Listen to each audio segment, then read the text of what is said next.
Hello, Dr. Sharma, and I'm really excited to have you for this chat. We've been talking about this for a long time. You are an amazing rheumatologist. We all know in Gold Coast, you need no introduction. In fact, 10 years ago, when we arrived from England to Australia, to the Gold Coast, you were the first name that was ever recommended from Dr. Chapman, who I took the practice over. So you're very well known throughout Gold Coast, not just in the community, but you are a role model to a lot of people. I'm really excited and privileged to have you, honored to have you for this chat today. Thank you, Tanya. Yes, look, it's very kind and generous of you to say those very kind words. Yes, it's actually my privilege and honor to try and help out with the understanding of what is a rather difficult situation we are all going through. So yes, it's indeed a pleasure from my side as well. Yes, and more than any other times that we have had, this is a time that it warrants more of unity. We really need to stand together. A lot of messages has to go through, and that is why we decided to have this conversation. So, first of all, I must put a disclaimer. I'm not a virologist, and also I'm not an epidemiologist, but as a consulting physician, particularly as a rheumatologist, we have a deep understanding of the immune system in the body and the immunity, and that helps me understand with this with some lot of interest as to what's happening to us. And I'll try and outline what exactly I think, in my view, is happening.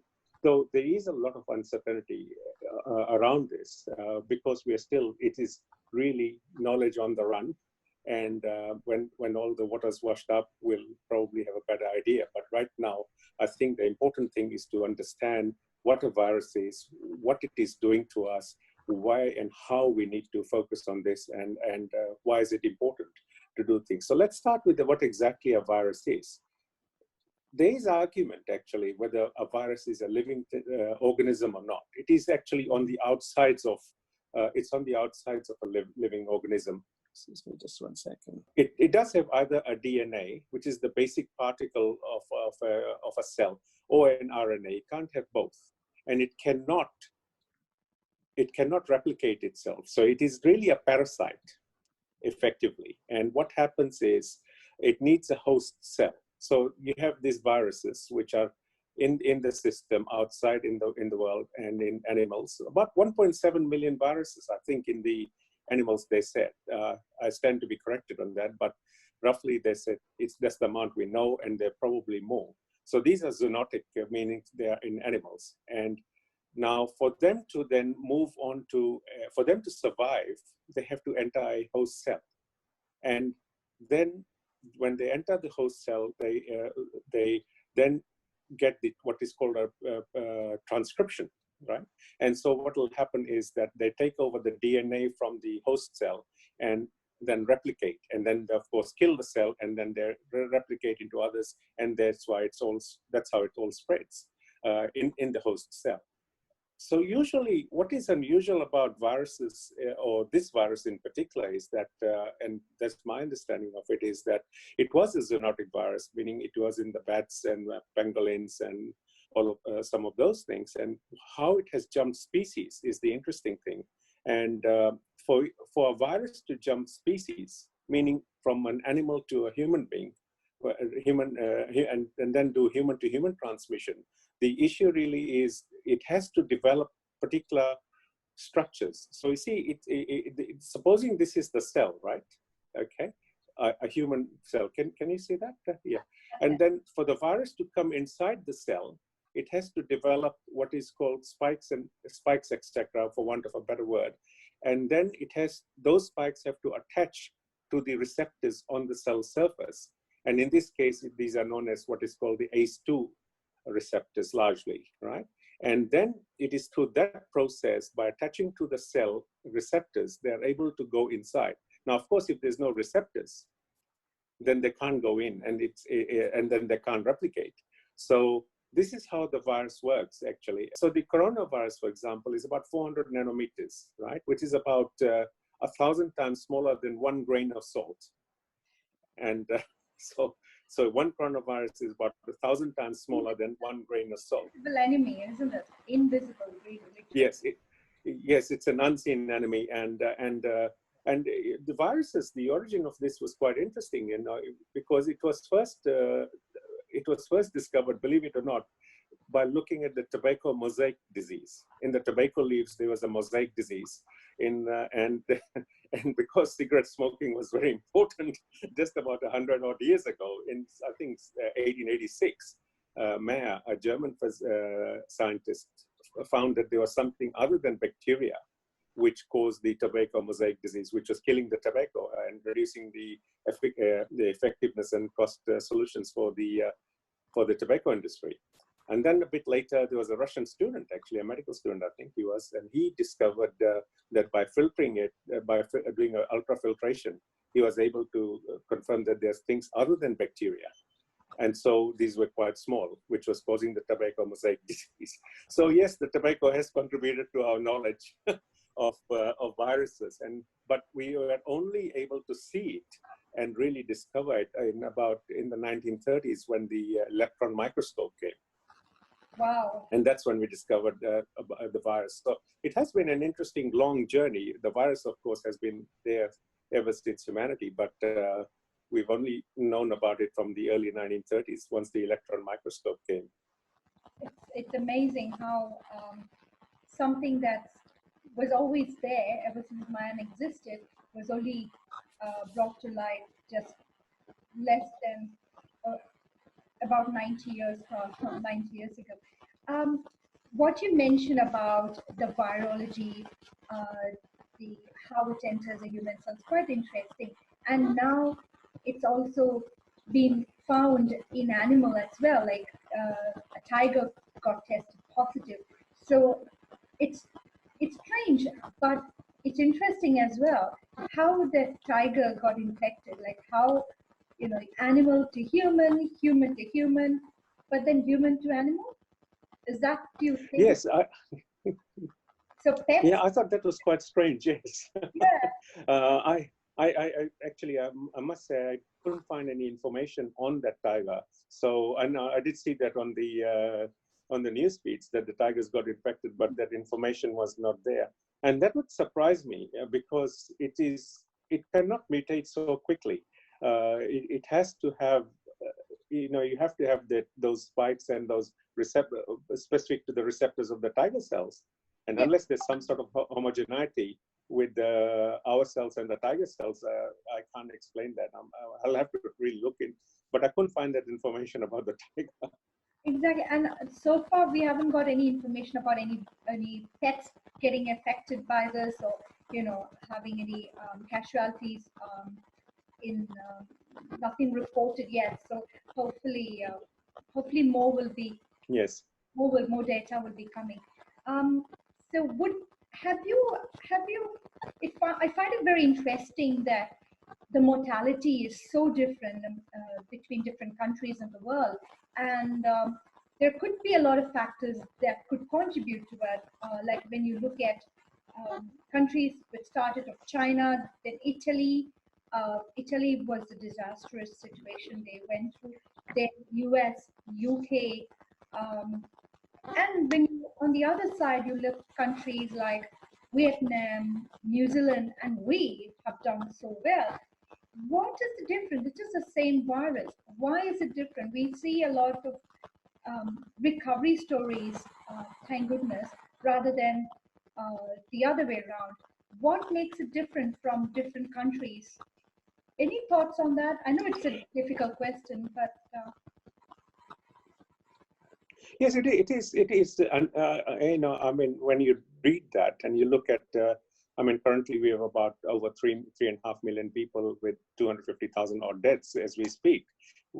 Yet the deaths are huge numbers in the United States and even in the UK, as well as but less so in other countries. Particularly, what intrigues me is Germany, which would have an equivalent system of health as the others. Now, the issue, I think, the issue really, I think it could be confounded by a number of factors. Number one is the age group.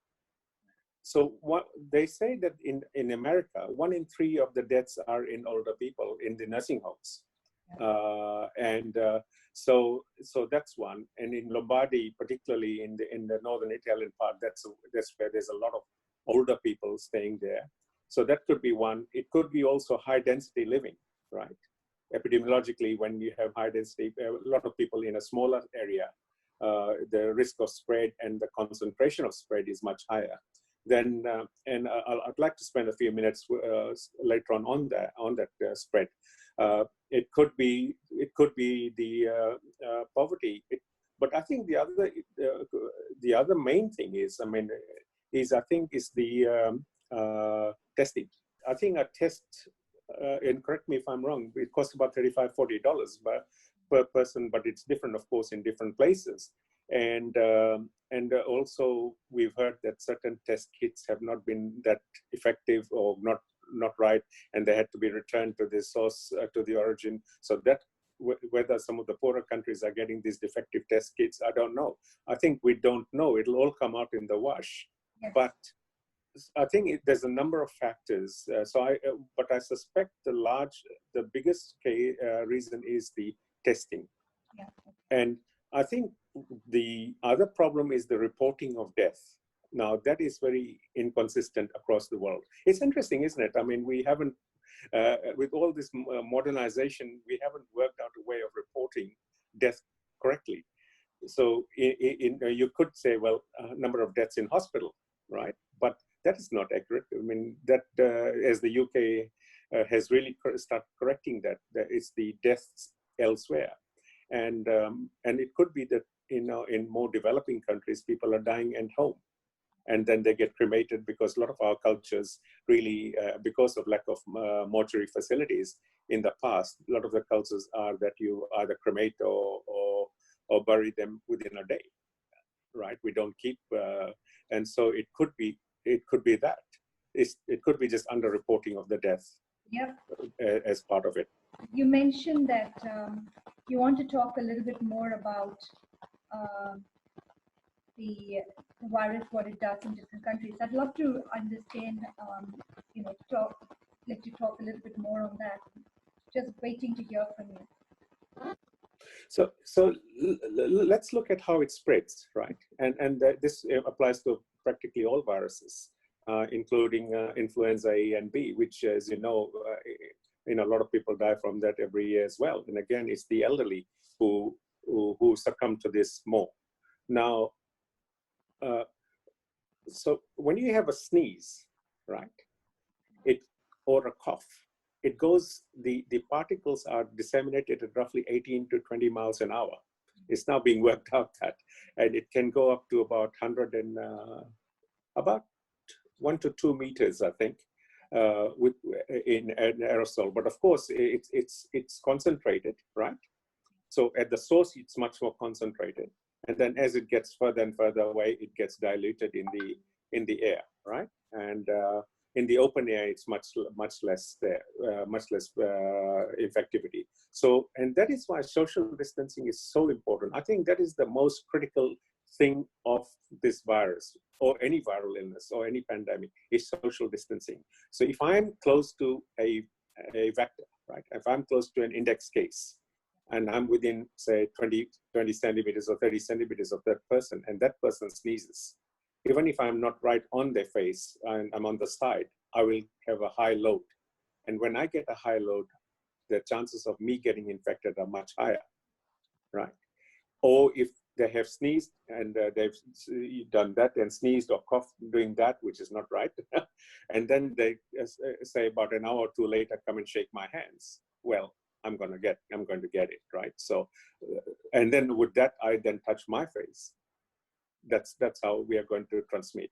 So I think normal hygiene practices. And and this is quite interesting. It's made me reflect on our own teachings, our own scriptures in the old Indian Hindu system, about scriptures of where we don't have body contact, we do namaste, and there are several explanations for that. One of these, of course, is there's no contact, and the second thing is we don't wear shoes in the house. Right? And all of it reduces the risk of infections and all that. Of course, with modernity, a lot of things have changed, but maybe we should rethink about some of these older practices. So if a person coughs or if a person sneezes, then they should not, of course, it's not good etiquette to be coughing and sneezing open. We found that with TB. I mean, normally we recommend that you sneeze or cough on the elbow, but then you touch that. I've seen people do that. Then they touch their face. Well, or then they touch that and shake it off, and then the next person comes and shakes their hands, and there you are. So really, all of those practices have to change. We have to start thinking about it. And so you can imagine the reason for the 2 meters is the 2 meter distance is that, by the time the aerosol comes to you, even if someone does cough or sneeze, it is quite diluted. Yeah. And if it is diluted, then your system should be able to fight it off. And that is quite critical. And look, now we have done so well in Queensland, so well in Australia. We have managed to flatten our curve, and a lot of the restrictions are being slowing down, being eased off. But what does that mean? Does it mean that, yeah, great, we can just chill and relax, do our normal stuff? No, it means that we got to be a bit more careful so that we can maintain it. I'd love to hear from you. And what's the message that we can actually give to people, not to be complacent, but take it seriously? Look, in a pandemic, there's usually about 3 or 4 phases, right? The first phase is what we have all gone through, is the peak, right? It goes up, the peak, the number of deaths and the overwhelming of the hospital systems. We were lucky. We dodged the bullet by taking, our government fortunately took action before the WHO said it was a pandemic. We were able to stop international travel, and we stopped that, and that has helped us. A lot of our cases are from known petri dishes like Ruby Princess and other places where people have gone overseas and come back in. But so in the first wave is the peak, and then of course you get the tail. But the effect of a pandemic is several. So first up is the loss of deaths, loss of lives, right? Loss of lives, and loss. And then after that is the second wave, which is the problem. The second wave is where there's reintroduction of that. Now we've seen that in Singapore. Now, of course, you could argue that it was in migrant workers. I mean, Singapore did very well and was a case in example. But now the cases are much, much more. And it has been coming. They're able to, our last data that I saw, they've been able to bring that down. And they said it was largely in migrant workers. But the problem is the reintroduction into the community. And that is where I think the difficulty will be when we start doing the relaxations. So, but let me talk to you about what flattening of the curve actually is. So there's been a lot of talk about flattening of the curve, and that is quite right. But what does it actually do? Is it going to stop our risk of infection? No, the coronavirus is there. It's going to stay there. Because remember one thing, about 18% of people don't have any symptoms at all. And this is just on rough data right now. A lot of this information is really information on the run. All of this is going to change. The case fatality rates are going to change. Everything's going to change. But right now, we say that about 18% of people are there with not a single problem in the world, and they are infecting others, okay? And we'll the side benefit of that will be that we'll start developing what is called herd immunity, but that's another topic. So I was saying that, the reintroduction will be the problem. So it is important that when we have flattened the curve, the flattening of the curve was all it has done is made sure that our hospital systems are not overwhelmed by the disease. That is all it does. It means that, yes, we'll have enough places to care for the severely ill. But the flattening of the curve also makes it a more prolongation of the curve. So that means the disease system can remain there longer. The only answer, long-term answer, is the vaccine, which will work. Because, Tanya, the other thing that we are not very clear on, what is happening, is whether if you get infected, right, whether you are prone to reinfection or not. Now, logically, I mean, from what I know of from my immunology, right, from my background, is that if I get infected with something, that is going to protect me, at least for the next few months. That's how a vaccine works. Yeah. That's the basis of vaccine. But with coronavirus, we don't know that. We don't have that data. It doesn't mean that, if I've got IgG antibodies in my blood, means that I will be safe from getting a second infection. We don't know that. And so we'll be living in a fool's paradise. I mean, one answer is, okay, let's go and do IgG antibodies. I mean, most of our labs can do that left, right, and center. But what does it actually mean? The only information that I think it means right now, with our current state of knowledge, is that it means, yes, you've had exposure. Yeah. Does that make you a bit more safer with reintroduction? Maybe. We just don't know the answer. We don't know the answer. And this is the thing, there's so much uncertainty. We just don't know the answer to a lot of these questions. Logically, yes, you should be protected, but we don't know that. Until that comes out more clearly, we won't be able to do much. And also the fact that, those who had COVID-19 positive, and also those people who have been asymptomatic and gone through it. What about the post-viral problems? What about those are data still have to come out.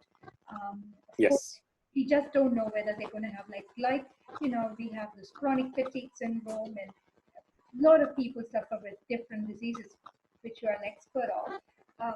This is still yet to be found out. What is the effects on the respiratory system? What's the effect on the immunology? Of course, don't even have to mention on the mental health situation, which is yes. a subject on its own. Where, working as a family medicine doctor, I'm already seeing the increase in suicidal tendencies, increase in cry for help, increase in alcoholism, increase in domestic violence. The list goes on. So it's quite worrying in that aspect because of health and financial crisis. So yeah, a lot of it is yet to be come to light. True. Yes, that's true. So as I was saying, in a pandemic, there are 4 phases. The first phase is what we've just gone through or going through. That's the peak, and we are on the downturn, and we, in a way, we've dodged the bullet with the first wave because we didn't have that many deaths. I mean, having said that, one death is one death too many. That's what I believe in. However, when you look in the larger scheme of things, we were a bit lucky there. But then you'll have the people who have recovered from ICU. You have the ICU syndromes, and then there's the depression and anxiety. So at the moment, the large general population would be going through a lot of anxiety periods. Right. And again, I must say, I'm not a psychiatrist, but this would be general information that at the moment people would have a lot of anxiety at the moment. Initially, you have the fight thing, right? You have the adrenaline. Yes, you're on alert, you're fighting. But then as the adrenaline goes, the anxiety comes in, and as the anxiety comes in, in the 4th wave is the mental illness, the depression, and all of that. And to compound all of that is associated with the economy. Yeah. You see, people have lost their jobs. The government made it easier because they have supported them financially, but this is not going to be interminable, right? Somewhere along the way, people will have to go back to work, and whether they are mentally ready or not, how prepared they are, whether the jobs will remain in the same way as they were before. I think things will change post this pandemic. There'll be the jobs and things will be quite different. And so the fourth wave is going to be, is the last one which we'll have to battle. And the mental health side of things will, I think, will be quite huge. And the other thing which I think you in general practice will come across is treatment of disease. That's the third wave, is the disease of treatment of chronic diseases. People are not coming because they're worried. So their diabetes may not be well controlled. They, the risk of ischemic heart disease is not properly managed, etc., and the list goes on, as you say. So yes, in a pandemic, there's about 4 waves to deal with, and we are just going through the first wave. But remember, I think the message that I would like to tell our viewers today is, if you forget about everything, the one thing you remember is social isolation is important. If you do not go, if you do not have to have a party with your mates, please don't. Please don't. Remember, 80 doctors have died in Italy, at least, and about 9,000 people. 9,000. I can't find the data, but about 10,000 healthcare workers have been infected in the U.S. with a huge number of deaths. Now, by anybody being irresponsible, they're putting your life, my life, lives of other people in distress and danger, and that is very important. Please do not do that. It's very important. So when we go into the second phase of social, a phase 3 introduction, there will be micro outbreaks. Yeah. But the important thing is to deal with those micro outbreaks carefully, and as long as we have the systems and the mechanisms to do that, and I believe the government has the ability to do that. But the important thing is we have to be very, very responsible, and that is going to be for a long time. So if you don't see your friends and have a big booze-up party for a few months, so be it. But please do not put other people's lives in danger. Please do not put my life in danger. Please do not put your life in danger. Please do not put your parents' life in danger. Because somewhere along the way, whilst you may be okay, they will, someone will pay for it with their lives. So I pray to all of you today, and I beg you with all the humility that please be responsible. Please be responsible. We are not out of this yet, but not by a long shot. And I'm not scaring you, and I'm not trying to, do something which I'm not doing. All I'm doing is going to work, supermarket once a week for my parents in our house, and coming to home. I'm not seeing anybody. Yes, I miss my friends, yeah. But we have to be responsible. And remember, over and above the individual rights of a person comes the rights of the community, and over the rights of a community comes the rights of the country. And the country always takes precedence over your individual rights. So please, please, please. And if you want me to come and prostrate before you and touch your feet and say, don't do that, I'm happy to do that for. If that saves one life, my job is done. That was really touching, and you completely nailed it. That's the key message, one message that if anybody can take out of this chat that we have had, please stay indoors if you can. Don't only go out when it's essential. Social distancing. It's not just about you, it's about us. We are all in it together. It is very important to respect each other's life as much as you respect yours. So yeah, thank you so much. And we should continue to listen to the authorities, continue to listen to what the government has said, and not ignore it. And also be honest. Be honest. If you have got the symptoms, no one's going to stigmatize you. No one's going to actually blame you. You must come out. You must communicate. Pick up the phone. We're all here to talk. We are here to support. Just all what it takes is pick up your phone, talk to your doctor, talk to your own doctor. I'm sure there's help out there. There's mental health help. There's enough advice everywhere. The government apps there, all information. So yeah, let's all work together and we'll fight this. And it could be months, but nothing is worse than going through this crisis and ignoring their authorities.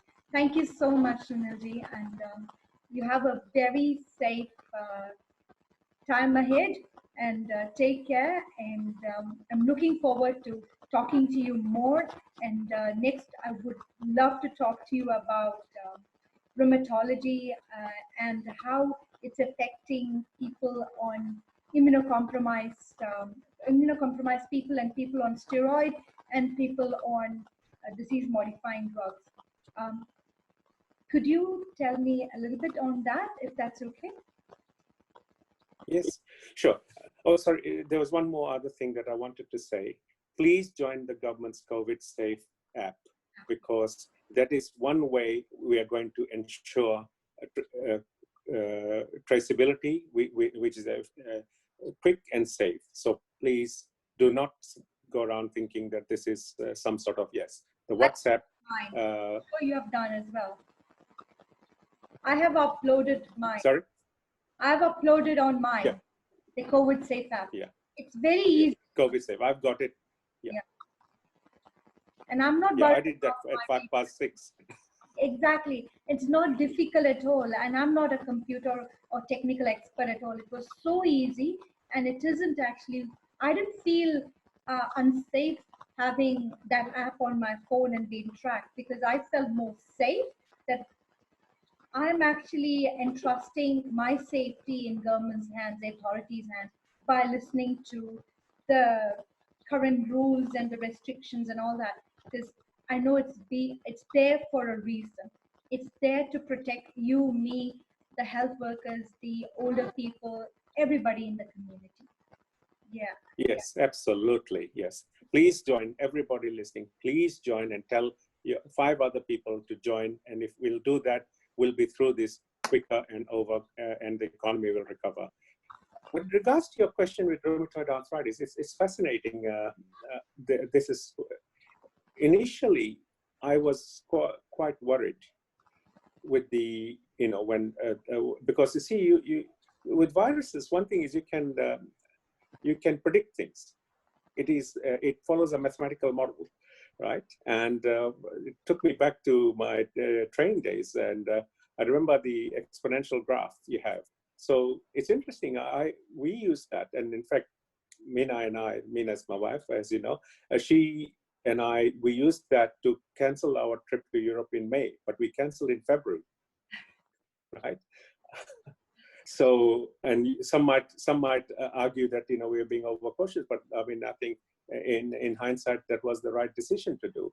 But in February we saw that, hang on, this is not looking like not looking good, and we canceled that.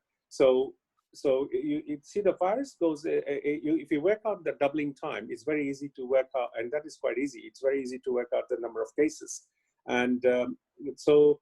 When I first started looking at this, I started getting very worried about my patients, and I said, heck, this is going to be a bit of a drama because practically all of my patients, as you know, are immune compromised to some degree, not a lot, but to some degree. And but when you look at it, if they isolate and if we don't have that much community spread, then I think we don't have that much of a risk. And of course, now a lot of people then said, well, why don't I stop my drugs and build my immunity? Someone actually rang me and was very upset. Why can't I stop my drugs and I want to go to Bali? I said, gee, that doesn't. I said, no. I'm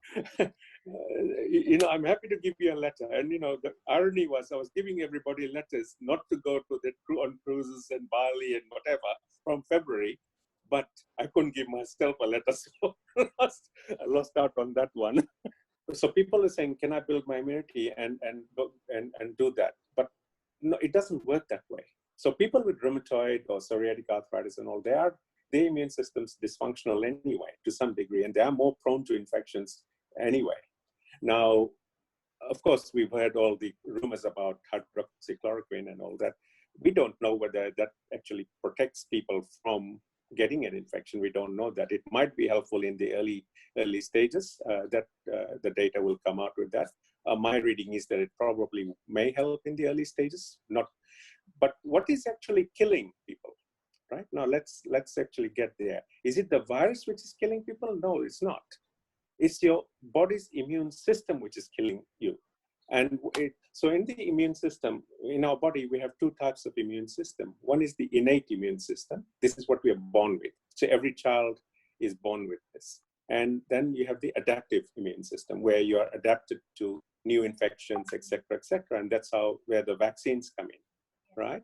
So the deaths that we are seeing is probably, and again, I say probably, we're from the overreaction of the immune system, unregulated overreaction of the immune system to a potentially infection. And that is what's leading to, clotting all over the body, leading to hypoxemia, meaning lack of oxygen transport in the body, and multi-organ failure, which is leading to the deaths. And another thing that has come out initially was that whether people on ACE inhibitors and ARBs, so these are blood pressure medications, where they should be stopped. I think now there's very good data that no, it should not be changed at all. Recently in New England Journal, they published 9,000 case report of 9,000 people, and they said there was no increased risk. So coming back to rheumatoid arthritis, yes, their risk is higher, but I was lucky in the sense all my patients are isolating and doing the right thing. They, except one or two who have been trying to improve the immune system by stopping medications. That should not be stopped. Medication should not be stopped unless you have an acute infection, and then maybe just for a week or two. But under the guidance of your doctor, please do not play doctor. And go to your GP, and the GP will pick up the phone and ask me, or if they're not sure. So the rule of thumb is, if you get an acute infection, withhold the medications at that time, but only under the guidance of your GP. That is primary, that is paramount. Yes, totally. And is it right to say that a lot of specialists are also offering telephone consultation for those people who are vulnerable, so that they can maintain their contact with a specialist or on call?